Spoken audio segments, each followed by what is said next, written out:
안녕하세요. 황녀의 싸다가 토크 시간입니다. 네, 오늘의 황녀 사연은요. 며느리에게 출가 외인을 강요하며 본인 딸에게는 친정이 따뜻한 곳이라며 싸고 도는 시어머니 때문에 억울한 어느 한 며느리분의 사연입니다. 사연 읽기 전에 구독과 좋아요, 많은 공유 부탁드릴게요. 올해 30에 접어든 결혼한 지 2년차 육아휴직 중인 여자입니다.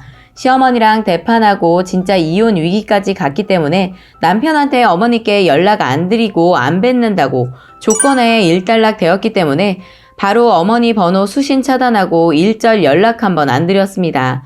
그러고 나서 날짜를 보니 딱 2달이 되었더군요. 이번 연휴에도 저는 친정에서 꼬박 일주일간 있었고 남편 역시 저희 친정에 오지 않고 시댁에서 보냈습니다. 그러던 중 제가 어제 폰을 바꿔서 다시 어머니 번호 수신 차단하던 중 실수로 통화 버튼을 눌러버려서 진짜 따르릉 한번 하고 바로 끊었는데 세상에 그게 전화가 걸렸나봐요. 수신 차단하고 화장실 갔다가 오니까 남편이 "우리 엄마한테 전화했어?" 이러더라고요. 그래서 "실수로 눌렀어." 그랬더니 "엄마한테 전화 안 왔어?" 묻길래 "수신 차단해서 안 떠." 했더니 남편이 "그럼 언제까지 연락 안 하고 살 건데?" 하고 묻더군요. 이제 겨우 딱 2달 지났고 전화 어머니나 그 어떤 화해의 제스처 같은 건 없었는데 연락하고 말고가 어딨을까 생각합니다. 그러고 저는 지금 연락 안 하는 게 지금 너무 좋더라고요. 솔직히 시댁 안 가고 연휴 때도 첫날은 좀 마음이 무거워서 그렇지 친정에 있으니 너무 좋더라고요. 시댁에서처럼 똑같이 음식 준비 도와드리고 설거지 도와드리고 할 건 했지만 그래도 좋더군요. 내가 한 번 하면 언니가 한 번 하고 엄마랑 아빠는 둘 다 그냥 쉬라고 하고 오랜만에 마음 편하게 즐거운 명절 연휴 보냈습니다. 정말 오랜만에 외할머니 댁에도 가서 할머니 얼굴도 보아서 너무 좋았습니다. 왜 이렇게 연을 끊게 되었는지 모르시는 분들을 위해 큰 사건 몇 개 적겠습니다. 자잘한 것까지 적으면 하루 종일 써도 모자랄 것 같네요. 우선 이 얘기부터 해야겠네요. 결혼하고 신혼여행 다녀온 후 친정에서 하루 자고 아침 일찍 시댁으로 넘어갔습니다. 앉혀놓고 하시는 말이 결혼하면 시댁도 식구라더군요. 시댁도 가족은 가족이니 넘어갔는데 어머님 말씀이 "일주일에 한 번 이상 꼭 전화해라." 명령하듯 말도 안 되는 말을 하는 겁니다. 그러시면서 더 어이없게 "친정에는 못하더라도 시댁에는 꼬박꼬박 해" 하시는데 그땐 다음날 시할머니, 시할아버지 산소에 가야 해서 정신이 없던 터라 기분 나빴지만 그냥저냥 넘어가게 되었어요. 결혼 후 1달 조금 지나 바로 어머님 생신이었고 그 다음 주는 아버님 생신이었어요. 전 결혼 후 바로 임신을 해서 어머님 생신 때쯤에 5주에서 6주 임신 초기였는데 일주일 간격으로 어머님 생신상, 아버님 생신상을 2시간 거리에 있는 시댁까지 내려가서 차려드리게 되었어요. 왜냐하면 어머님께서 "결혼하고 첫 생신이니까 일주일 정도 차이 나지만 따로따로 하자" 하시더라고요. 그래서 준비를 하는데 시누이도 신랑도 어쩜 자기 부모님 생신상 음식 하는데 일절 도와주지 않더군요. 그리고는 음식 맛이 짜네 다네 또 잡채 맛이 어쩌고 저쩌고 이 식구들한테 정말 수고했단 소리 한 번 못 들었어요. 그러던 어머님 정말 한 입으로 두 말 하더군요. 분명 내년부턴 합쳐서 하자 하셨는데 그 이후에도 쭉 계속 따로 했습니다. 생신이 있고 2달 후쯤 여름 휴가여서 시댁에서 한 3일 있다가 저희 친정에서 딱 하루 있었는데 그것도 전 너무 짜증나고 저에 대한 배려가 없는 신랑도 싫더군요. 거기다 어머님은 3일 정도 휴가 더 남았는데 벌써 가냐면서 며칠 더 있다 가라고 잡으시는 거예요. 제가 무조건 너무 불편하니까 올라가자고 했어요.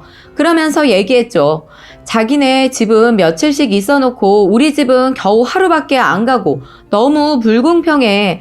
그리고 임신한 사람 생각 좀 해줬으면 해. 이렇게 말하니까 아무 말 안 터군요. 그렇게 해서 올라가기로 했는데 어머니가 자꾸 잡으시니까 신랑이 저에게 묻더군요.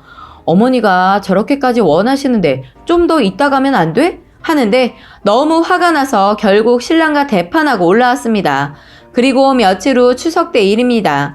당시 저는 임신 5개월이었는데 오전부터 일찍 음식 준비를 하고 있었는데 음식하던 도중 어머니께서 "친정은 언제 갈 거니?" 넌지시 물으시길래 저는 "추석 당일 저녁 그래도 가봐야지 않을까요?" 라고 말을 했지만 사실 저는 그것도 늦게 간다고 생각했거든요. 그리고 참고로 시댁과 친정은 차로 20분에서 30분 정도 거리에 같은 지역에 있어서 저녁 늦게까지 생각한 거였는데 갑자기 어머님 말씀이 어디 어른들이 가라는 소리도 안 하는데 너희들끼리 정해서 왔어? 원래 여자는 명절 당일 친정 가는 거 아니야 라고 말하시면서 화를 내시는 거예요. 그런데 그날 밤 시누이가 추석날 못 올 수도 있다고 하니까 요즘 그런 시댁이 어디냐고 하면서 시누이 시댁 쪽 욕을 엄청 하더군요. 그때 정말 기가 막혔지만 그땐 정말 바보같이 참고 친정 가는 길에 신랑한테만 엄청 화내고 따지고 들었네요. 그리고 앞전에 시어머니와 대판하면서 위에 명절 이야기를 했더니 어머니는 아가씨 시댁 욕했던 이유가 저희한테 시누이 얼굴 보게 하려고 한 거였는데 그쪽 시댁에서 빨리 보내지 않는다고 욕했다는 거예요. 그리고 아가씨 보고 가게 하려고 해서 빨리 못 가게 했다네요. 결국은 그 집 시어머니나 저희 어머니나 결국 자기 며느리들 시누이 얼굴 보게 하려고 잡은 겁니다. 결국 똑같은 사람이면서 저를 위해서 그 집 욕했다는 듯 이야기를 하는데 어처구니 없더군요. 이렇게 명절이면 일이 끊이지 않고 일어났는데 다음에 설날은 아기 출산하고 조리원에 있어서 양가 쪽 모두 못 갔어요. 아기 3, 4개월쯤 어머님 생신이 있어서 생일상 차려드리고 딱 일주일 후 아버님 생일상까지 따로 차려드렸습니다. 첫해 아버님 생신 때는 어머님이 그나마 조금 도와주셨는데 이번에는 아예 도와주지 않는 거예요. 너무한 게 아무도 도와주지 않고 나 몰라라 하는 겁니다. 시누이도 아이 낳은 지 2달 조금 넘어서 방에 콕 박혀 나오지 않고 신랑이란 사람은 코빼기도 안 보이더군요. 어머님은 당신 남편 생일인데도 나와보지도 않는 거예요. 가끔 방에서 나와서 어느 정도 했나 보시고 제가 뭐가 어디 있는지 모르면 찾아주시는 정도만 하시고 가족들 다 이런 식으로 해도 내가 할 건 하자 하는 마음으로 없는 솜씨로 잡채, 호박전, 찰떡, 생선구이, 미역국, 불고기 등등 이것저것 했습니다. 아침상 다 나르고 아기가 보채니까 어머니가 애 배고픈가 보다 수유하고 오라고 해서 수유하러 들어갔습니다. 그런데 들어간 지 얼마 되지 않아서 거실에서 생일 축하 노래가 들려오는데 그때 참 기분 더럽더군요. 진짜 저는 이 집 가족이 아니라 밥 차리고 뒤치다꺼리하는 그런 존재구나 싶은 생각이 들더군요. 또 이런 일이 있었는데요. 어머님이 싸우면서 그러더군요. 내가 시집 와서 한 게 뭐 있냐? 밥을 제대로 하긴 했냐? 하시면서 어쩌고 저쩌고 하시길래 말씀드렸습니다. 어머님, 살림이다 보니 저는 도와드리는 입장이고 그리고 제 살림도 아닌데 어머님은 어쩜 저한테 당연하다는 듯이 모든 걸 시키면서 하라고 하세요? 했더니 어머니 말이 더 기가 차더군요. 시댁 살림도 며느리가 들어오면 원래 며느리가 다 하는 거다. 며느리는 원래 그래야 하는 거야. 라고 하시는 겁니다. 솔직히 저는 설날 추석 다 가서 음식 다 도와드리고 생신도 다 차려드렸고 전화도 일주일에 한 번은 꼭 하고 많으면 3, 4번 정도까지 했습니다. 그리고 어쩌다 시댁 가도 시댁에서만 자고 친정은 올라오기 전에 잠깐 몇 시간 들렸다 갔는데 이런 소리를 들으니 그동안 노력했던 모든 것이 후회되면서 화도 나고 그동안 뭐 했나 싶더군요. 이렇든 저렇든 그래도 그나마 아이는 좋아해 주셔서 아이 보여주러 휴가 때도 또 내려가게 되었는데 역시나 시댁에선 며칠 자고 저희 친정집에서는 딱 하루 자고 올라왔습니다. 그리고 또 추석이 다가왔는데 추석 며칠 앞두고 어머님이 전화 오더군요. 받으니 이번 추석 때는 친정에 가지 말아라 하셔서 제가 너무 당황해서 할 말이 없어서 그냥 전화 끊고는 신랑한테 바로 전화해서 서럽게 이야기했더니 신랑이 명절날 나서주더군요. 그래서 결국 신랑 앞에 세워 당일날 친정 가긴 갔습니다. 그때 어머니랑 시누이 눈빛이 잊혀지질 않네요. 그런데 대단하신 시어머니께서 저희에게 한다는 말이 다음날 다시 시댁으로 와라 하시는 거예요. 일 만들고 싶지 않아서 시댁에 들렸다 왔네요. 그 다음에 설날에도 뭐 비슷하게 그렇게 지냈습니다. 그리고 몇 달 후 아버님 다리가 불편하셔서 수술을 하시게 되었는데 갑자기 시어머니가 전화와서 받으니 병원비를 좀 해달라고 하시면서 200만 원 정도 얘기를 하셔서 저는 알겠다고 하고 바로 대답했는데 그때부터 막 화를 내시는 거예요. 알고 보니 저한테 전화하시기 전에 이미 남편한테 먼저 전화를 해서 말을 했던 모양이에요. 그랬더니 신랑이 저랑 상의해보고 주겠다고 했나봐요. 그래서 어머님이 화가 나신 거였더라고요. 그 화풀이를 저에게 하는 거예요.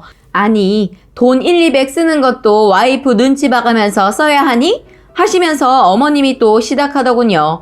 병원비로 화나셨지만 그걸로 말씀하면 되는데 뜬금없이 결혼했으면 그 순간부터 시부모 챙겨드리고 친정 부모님은 나중에 늙고 힘없으실 때 챙겨드리는 건데 그리고 결혼하면 출가외인인 거 모르냐? 하시면서 너무 흥분한 상태로 저에게 따지면서 결혼하면 어쩌니 저쩌니 말을 하시길래 일단 애아빠랑 얘기해 볼게요 하고 끊었습니다. 그리고 그 이후 병원비 상건 때 저는 참다 화병 날 것 같아서 신랑한테 말했습니다. 중간에서 못 막아줄 거면 당신은 그냥 아무 편도 들지 마라. 그리고 이제 내가 할 말 다 하고 살 거야 라고 선전포고했네요. 그런 일이 있고 휴가여서 시댁에 가면 신랑한테 말했어요. 또 내려가면 어머니 분명 친정 가지 말라는 식으로 말할걸? 했더니 신랑은 설마 아닐 거야 하더군요. 그런데 역시나 제 생각은 틀리지 않았어요. 그리고 신랑이 어머니께 도착하자마자 저와 합의한 것을 말씀드렸나 보더라고요. 앞으로는 시댁에 수요일부터 금요일 오전까지 있다가 처가에는 금요일 오후에 가서 금요일부터 일요일 이렇게 공평하게 있다가 갈 거라고. 그래서인지 금요일 점심 아기 밥 먹이고 있는데 어머님이 가까이 오시더니 너희는 올 때마다 남의 집 들리듯이 왔다가 금방 가버리더라. 그리고 친정에서 꼭 잠을 자야 하니? 친정은 왔다가 시간 나면 들릴 수도 있고 시간 없으면 못 들릴 수도 있는 거지. 이렇게 말씀을 하시는 거예요. 아니 시댁에 오면 며칠 동안 있다 가는데 무슨 남의 집 들리듯이 왔다 간다는 건지 이해가 안 되는 거예요. 그리고 저희 친정은 이런 날 아니면 얼굴 잠깐 보고 가는데 너무 하시는 것 같더군요. 이번에는 참지 않고 용기 내서 떨리는 목소리로 말했어요. 어머니, 이때까지 내려올 때마다 시댁에서 무조건 자고 친정에는 올라가기 전에 잠깐 들렸다가 한두 시간 있다가 올라가는 게 다였는데 이번에는 휴가니까 친정에도 가야겠어요 라고 말을 했습니다. 그랬더니 또 시작하더군요. 원래 결혼하면 다 그런 거다. 마음대로 할 거면 왜 결혼했냐? 친정은 가족이 아니야 하고 말하시는데 그때 친정은 가족이 아니다라는 말에 정신이 번쩍 들면서 따졌죠. 어떻게 친정이 가족이 아닙니까? 저한테 똑같이 양가 부모님 다 가족이고 잘해드리고 싶어요 했더니 아주 흥분하시면서 어떻게 친정이랑 시댁이랑 똑같이 한다는 게 말이 되냐? 그럴 거면 결혼은 왜 했냐? 결혼했으면 친정은 남이야 하시면서 버럭 화를 내시는 겁니다. 그렇게 저와 어머니랑 말싸움으로 점점 번져서 아이 데리고 그냥 친정으로 가버렸어요. 친정 가 있는데 어머니 계속 전화 오시고 심지어 저희 엄마한테 전화해서 딸 교육을 도대체 어떻게 시키신 거예요? 사돈, 애미가 시집와서 그동안 한 게 하나도 없고 밥 한 번 한 적 없습니다. 라고 거짓말까지 하는 거예요. 그날을 생각하니 아직도 그 화 때문에 이 글을 쓰면서 흥분이 가라앉지 않네요. 이 일이 터지면서 양가에서 아주 난리가 났고 진짜 이혼 위기까지 갔습니다. 신랑과는 많은 이야기를 하면서 그동안 받았던 상처와 그리고 얼마나 힘들었는지에 대해 많은 대화를 했습니다. 그리고 만약에 신랑이 끝까지 어머니 편에 서면 이혼하려고 했는데 어머니와 연락 끊겠다는 조건하에 지금까지 살고 있네요. 그렇게 2달이 흘렀습니다. 그리고 아직도 못다한 얘기 몇 개가 더 있어 그마저 얘기해보려 합니다. 어머니께서 전화를 하셔서 그러시는 거예요. 우리 아들 옷하고 네 옷 같이 빨지 말아라. 서랍을 써도 신랑 물건 위에 아래 칸은 아내 물건 놔야 하는 거야. 그리고 아무리 춥다고 신랑한테 옷 벗어달라고 하지 말고 신랑 옷도 절대 입지 말고 여자가 남편 옷 입으면 출첵길 막힌다고 하더라 하시면서 명심하라고 가끔 한 번씩 전화를 하셔서 말을 하시는 거예요. 그리고 어이없는 게 저한테는 결혼하면 친정이 남이라면서 시누이한테는 친정에 잘하고 항상 친정 부모님한테 고맙게 생각하라고 말씀하시는 점입니다. 사실 시누이는 육아와 건강상 문제로 시댁에 살고 있습니다. 그런데 제가 보기에는 모두 핑계인 것 같더라고요. 거의 연년생 수준으로 아이가 2명인데 제가 시집 오면서부터 쭉 봐왔으니까 거의 3년은 친정에서 지내고 있는 셈이네요. 어머님이 하도 저에게 친정을 못 가게 해서 말했어요. 아가씨도 결혼했으면 남인데 친정에서 왜 사는 거예요? 그러면서 왜 저한테는 그러시는 거예요? 라고 따지니까 우리 딸은 건강이 안 좋고 그쪽 사돈뿐만 아니라 우리 사위도 부탁해서 들어와 사는 거야. 언성을 높여 말하더군요. 그러면서 하시는 말씀이 그리고 내가 우리 집에서 시누이랑 같이 살던 완전 남이랑 같이 살던 어차피 우리 집인데 네가 무슨 상관이야? 네가 돈을 주는 것도 아니고 다시는 시누이 가지고 어쩌고 저쩌고 하지 마라. 하고 딱 잘라 말하더군요. 그렇게 시어머니와 싸우고 난 후 처음엔 너무 힘들어서 정신과에 가서 상담도 받고 약도 한 달가량 복용을 해서 지금은 많이 좋아졌습니다. 아무래도 시댁과 연락 안 하니까 스트레스가 줄고 친정에 내려가서 일주일 정도 있다 보니 많이 안정되더라고요. 그런데 신랑한테 서운한 게 제가 정신과 약 먹고 있는 거 뻔히 알고 있으면서 괜찮냐? 많이 좋아졌냐? 라는 말 한마디 없더군요. 맞습니다. 신랑도 지금 신랑 나름대로 많이 힘든 거 알기에 그냥 참고 있습니다. 신랑은 가끔씩 제 눈치를 보면서 화가 풀렸나 살피는 거예요. 그런데 저는 진짜 지금 마음으로선 어머님과 평생 연 끊고 싶을 정도로 아직도 어머니와 예전 생각만 하면 심장이 쿵쾅거리고 화가 나고 손이 덜덜 떨려서 전혀 연락할 생각도 없는데 신랑은 제가 조만간 풀릴 거라고 생각하고 있나 보더라고요. 정말 혹시라도 진짜 만약 풀게 되더라도 어머님이 저희 친정 엄마에게 전화하셔서 화내시고 막말하신 거 꼭 사과를 하셔야 하고 친정은 남이라는 둥 이런 말 안 하겠다는 다짐 꼭 받아야 그나마 마음이 풀릴 것 같습니다. 그리고 좀 좋아져서 정신과에 안 간 지 이제 3주 정도 되었는데 요즘 거의 이틀에 한 번꼴로 꿈에 시어머니가 나와서 그때처럼 시집살이 시키는 꿈 꾸거나 진짜 피 터지게 서로 물고 핥히고 싸우는 꿈을 꾸는데 아무래도 다시 병원에 찾아가 봐야 할 것 같네요. 라고 긴 사연 올려주셨습니다. 오늘의 사연 여기까지였고요. 많은 공유와 여러분들의 생각이나 느낀 점이 있다면 댓글로 표현해 보시기 바랍니다. 계속 연 끊어야지 뭐. 어떻게 살아. 남편이 중간에서 잘해야 합니다. 뭐든.